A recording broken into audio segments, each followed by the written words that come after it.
We are Anka. Stay tuned for updated real news. Hello, Anka Daily News viewers. We continue to convey the developments that changed the course of the war.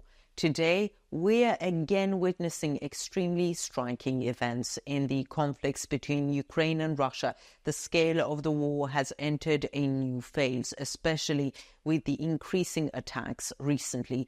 Both sides have mobilized all their forces in order to achieve their strategic goals, and in these critical moments, major changes are taking place on the ground. In fact, the recent attacks and clashes could completely change the course of the war in the future. In particular, the Ukrainian army's recent operations against key Russian positions have been remarkably effective.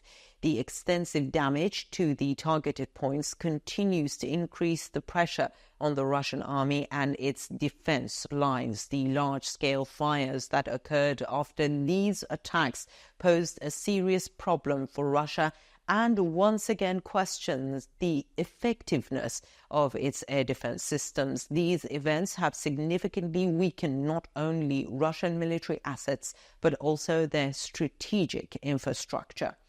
Unmanned aerial vehicles play a major role in the strategic operations of the Ukrainian army. While carrying out highly precise strikes against designated targets, these vehicles have succeeded in causing serious damage to key Russian targets. These attacks, which have caused large-scale fires in recent days, have also greatly affected the military balance in the region. One of the most important consequences of these fires was the damage to Russian oil depots. Burning oil depots continue to put Russia in a difficult situation, not only economically, but also logistically. Let's take a look at the developments of the latest attacks. Before we get into our report, a quick reminder. The Anka Daily News team is definitely real. None of my team members, or me for that matter, are artificial intelligence. There's no doubt that AI is very advanced, but it's still not as good as us. So don't forget to subscribe and turn on notifications so you don't miss our daily reports and explanations. I do read all the comments you leave on our videos. Please continue to share your ideas about our content in the comments section. Tell us in the comments what content you'd like to see on the Anka Daily News channel. So let's start if you're ready. Anka Daily News reports. As Russia's war against Ukraine enters its third year, developments on the ground continue unabated. These strategic operations carried out by the Ukrainian army, especially in the recent period, are on the agenda with attacks on Russia's most sensitive points. These attacks aim to seriously weaken Russia's fighting power and economic resources. In this context, attacks using unmanned aerial vehicles have begun to target Russia's oil depots, causing major damage to the country's energy infrastructure. Russian authorities are struggling to contain the fires that have erupted after a series of Ukrainian unmanned aerial vehicle strikes on Russia's strategic oil depots. While fires continue in many critical points, especially in Belgorod, Voronezh and Rostov regions, statements from the Ukrainian Defense Ministry are trying to minimize the extent of the incident. Although the Russian Defense Ministry's statements on Telegram claim that most of the unmanned aerial vehicles were destroyed and the attackers were neutralized, local sources refute these statements. According to the Russian Defense Ministry's statement, the Kyiv regime tried to carry out terrorist attacks with aircraft-type unmanned aerial vehicles on the territory of the Russian Federation. These attacks were foiled between 09:50 and 11:30 Moscow time. According to the information, 6 unmanned aerial vehicles were destroyed in the Belgorod region, another 6 in the Voronezh region, 5 over waters of the Sea of Azov, and one in the Rostov region. However, these statements do not fully reflect reality. Reports from local sources indicate that these strikes have largely reached their targets and caused major damage, especially to fuel tanks. These attacks, organized by Ukraine, are carried out at strategic points that directly affect both Russia's energy infrastructure and its military power. According to a statement by the Ukrainian General Staff, the attack in the Voronezh region especially targeted the Ananefte product, fuel and lubricant storage base in the town of Ana.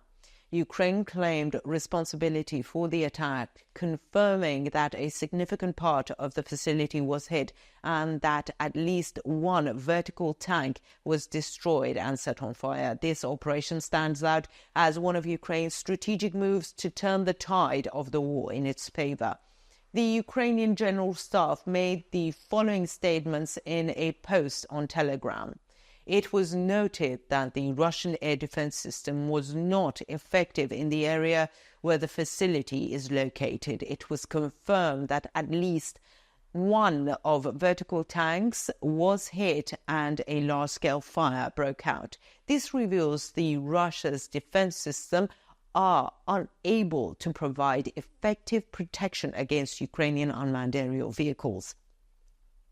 This development is seen as part of Ukraine's strategy to increase pressure on Russia, not only militarily but also economically. Such attacks, especially on energy infrastructure, have the potential to seriously undermine Russia's war economy. Moreover, the fact that most of these attacks have been successful reveals Ukraine's unmanned aerial vehicle capacity and how it uses them strategically.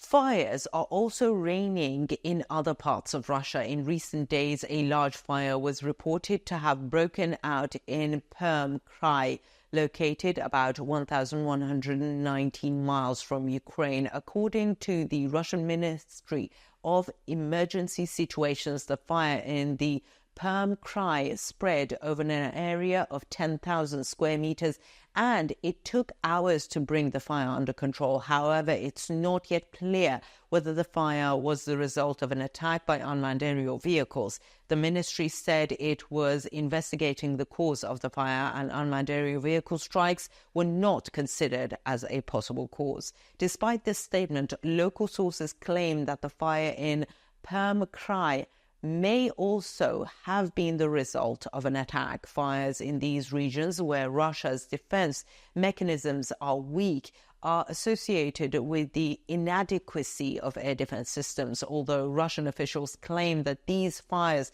were caused by natural causes, these claims are not very convincing given the timing and size of the fires. One of the most important elements of these Ukrainian attacks is that the effectiveness of Russia's air defense systems is being seriously questioned, especially in such unmanned aerial vehicle strikes. The exposure of the weak points of Russia's defense lines gives the Ukrainian army a significant advantage. The failure of the defense systems in the attacks in Belgorod, Voronezh and Rostov regions create a critical weakness for the Russian army. On the other hand, the vulnerability of critical infrastructure in Russia's hinterland to these attacks is becoming increasingly evident. Such attacks, especially on energy infrastructure, could seriously undermine Russia's war economy in the long run. It remains to be seen what measures Russia will take against such attacks and how it will strengthen its defense systems. What do you think? Why do you think Russia cannot protect its territory? What consequences could these fires have? Let me know in the comments. I read and care about your opinions.